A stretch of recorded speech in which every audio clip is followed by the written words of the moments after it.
तो यूपीएससी का एक और प्रश्न लेकर आया हूँ।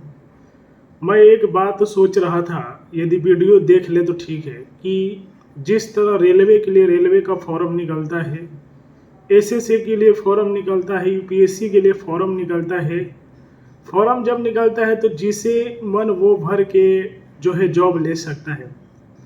तो मैं सोचता हूँ कि भारतीय जो चुनाव आयोग है उसी तरह जो है सांसद का फॉर्म जारी करे, प्रधानमंत्री का फॉर्म जारी करे, मुख्यमंत्री का फॉर्म जारी करे, मुखिया का फॉर्म आता, और एक एक परीक्षा के माध्यम से जो कि जनप्रतिनिधि का भी सिलेक्शन होता।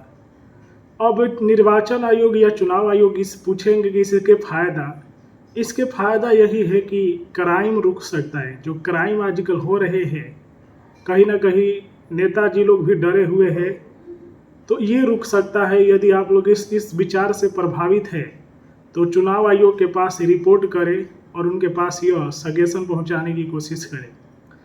प्रश्न है कि निम्नलिखित में से प्रत्येक उद्धरण के आपके लिए क्या मायने हैं।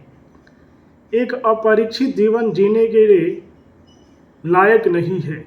सुकरात का कहना था 150 शब्दों में लिखना है। नीति शास्त्र, सत्यनिष्ठा और अभिरुचि का प्रश्न है। व्याख्या में लिखना है कि अपने परीक्षण के दौरान सुकरात ने कहा था अपरिचित जीवन जीने के लायक नहीं है। इसका अर्थ है कि एक योग्य जीवन तभी संभव है जब हम लगातार अपनी सोच को प्रतिबिंबित करें और उसमें विरोधाभासों और विसंगतियों को दूर करें। यह सुकरात के विचार की उत्कृष्ट गुणवत्ता को दर्शाता है। सुकरात ने तत्कालीन प्रचलित नैतिक मूल्यों को नई दिशा दी है। सुकरात बहुत ही फेमस व्यक्तित्व है। अनेक पीढ़ियों के दौरान मानव जाति स्वयं से पूछ रही है कि जीवन का उद्देश्य क्या है। अतः यह उत्तर देना या समझना आसान नहीं होगा। एक का जीवन नीरस है यदि यह अर्थहीन, किंतु अगर इसमें कोई लक्ष्य है तो यह नीरस नहीं है। एक योग्य जीवन जीने के लिए जीवन के उद्देश्य को खोजने के लिए प्रत्येक दिन स्वयं को पृथक करना पड़ता है। जैसा कि हम जानते हैं कि हम प्रगतिशील विश्व में रह रहे हैं, यह जानना महत्वपूर्ण है कि वह कौन है, क्या कर रहा है। यदि नहीं तो वह एक अच्छा जीवन जीने में सक्षम नहीं है। जीवन का गहन परीक्षा के बिना कोई भी व्यक्ति पीछे रह जाएगा और वह स्वयं रास्ता नहीं खोज पाएगा। उनका जीवन निराशाओं से भरा होगा। हमारे जीवन और विचारों की परीक्षा हमें अपने व्यक्ति और आध्यात्मिक विकास में सहायता करती है। जब तक हम अपने जीवन को व्यापक रूप से जांचने और प्रतिबिंबित करने के लिए समय नहीं निकालते, तब तक हम अपने वास्तविक स्वरूप को अधिक समझ की ओर बढ़ने में असमर्थ हैं। व्यक्ति और कुछ नहीं, केवल अपने विचारों का उत्पाद है। वह सोचता है वही बन जाता है। ये कहना है महात्मा गांधी जी का। MK गांधी उन्हीं के कहा जाता है। महात्मा गांधी के इस उद्धरण में बताया गया है कि एक व्यक्ति को उस तरह के विचारों से वर्णित किया जा सकता है जिसे वह चुनता है। विचार या तो सकारात्मक या नकारात्मक हो सकते हैं। वह अच्छा या बुरा, खुश या उदास हो सकता है। जो भी मन में विश्वास करे वह प्राप्त कर सकता है। किसी का विचार किसी व्यक्ति को उस व्यक्ति के रूप में ढाल सकता है जो वह बनना चाहता है। अंततः व्यक्तित्व व्यक्तिगत किसी के विचारों का प्रदर्शन है। यह कहा जाता है कि विचार शब्द बन जाते हैं और शब्द कर्म बन जाते हैं और कार्य हमारा भाग्य बन जाता है। सकारात्मक सोच के परिणाम स्वरूप हमारे प्रति सब कुछ सकारात्मक दिखाई देगा, जबकि नकारात्मक सोच हमें विनाश की ओर ले जाएगी।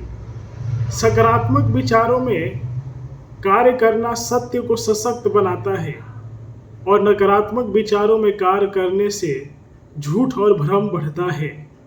सकारात्मक विचार से शुद्ध विचार है जो सभी की भलाई की मांग करते हैं। ये विचार हमें प्यार, ज्ञान, निस्वार्थता, विश्वास, सच्चा जीवन खुशी, शांति, सहयोग, क्षमा, अहिंसा से भर देते हैं। उदाहरण के लिए दया, प्रेम, सहानुभूति के विचार हमें अज्ञानता, पीड़ा, संदेह, भ्रष्टाचार, स्वार्थ, घृणा, क्रूरता, पाखंड, असत्य आदि से भर देते हैं। उदाहरण के लिए हिटलर यहूदियों के प्रति घृणा से भरा था, जो उसके विनाश का कारण बना। गांधी जी के लिए अपने विचारों के माध्यम से स्वयं को सुधारने और विकसित करने के लिए व्यक्ति का मूल और सबसे बुनियादी पहलू एक बेहतर बनने का एक उपाय है। आज भी हम देखते हैं कि लोग जातिवाद के प्रति कितना एक दूसरे से घृणा करते हैं, जो कि नहीं करना चाहिए। यह देश जो कि महात्मा गांधी जी का है, जिन्होंने अहिंसा का पाठ पढ़ाया, उस देश में अगर ऐसा बात हो रहा है तो फिर क्या कहा जाए। जहाँ हृदय में शुचिता है वहाँ चरित्र में सुंदरता है। जब चरित्र में सौंदर्य है तब घर में समरसता है। जब घर में समरसता है तब राष्ट्र में सुव्यवस्था है। जब राष्ट्र में सुव्यवस्था है तब विश्व में शांति है। ये कहना है एपीजे अब्दुल कलाम जी। एपीजे अब्दुल कलाम जी मिसाइल मैन के नाम से जाने जाते हैं। तो व्याख्या है कि यह हृदय, चरित्र, राष्ट्र और विश्व के बीच एक सुंदर संपर्क है। समाज में हमें अपने समस्त नागरिकों के बीच धार्मिकता का निर्माण करना होगा। समाज के लिए एक संपूर्ण धर्मी के रूप में हमें परिवार, शिक्षा, सेवा, व्यवसाय, उद्योग, नागरिक प्रशासन, राजनीति, सरकार, कानूनी और व्यवस्था में धर्म निर्माण की आवश्यकता है।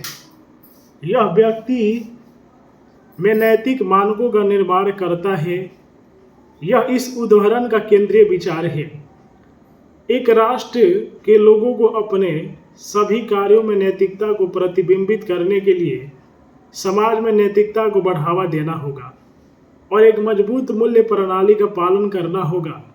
यदि समाज में नैतिकता और मूल्य प्रणाली है तो परिवारों को नैतिक मानकों के अनुसार खड़े होना चाहिए और मूल्य प्रणाली का पालन करना चाहिए। यदि परिवारों को नैतिकता और एक मूल्य प्रणाली के साथ विकसित होना है तो नैतिकता अंतर्निहित होनी चाहिए।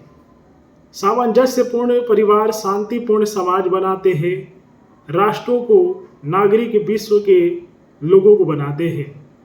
समृद्ध देशों के समृद्ध लोग पड़ोसी देशों के बीच मित्रता, संघर्षों में गिरावट, वैचारिक संघर्षों को नरम करने तथा अर्थशास्त्र और मानव विकास को बढ़ावा देते हैं। इससे विश्व में शांति उत्पन्न होती है। यह वसुधैव कुटुंबकम के विचारों में परिलक्षित होता है। तो ये देश जो है महात्मा गांधी जी का है। उन्हीं के विचार पर उन्होंने अहिंसा का पाठ पूरे देश, पूरी दुनिया को पढ़ाया था। और उनके देश में यदि हिंसा हो रहा है, घृणा और नफरत है, तो ये ठीक नहीं है, गांधी जी का अपमान है।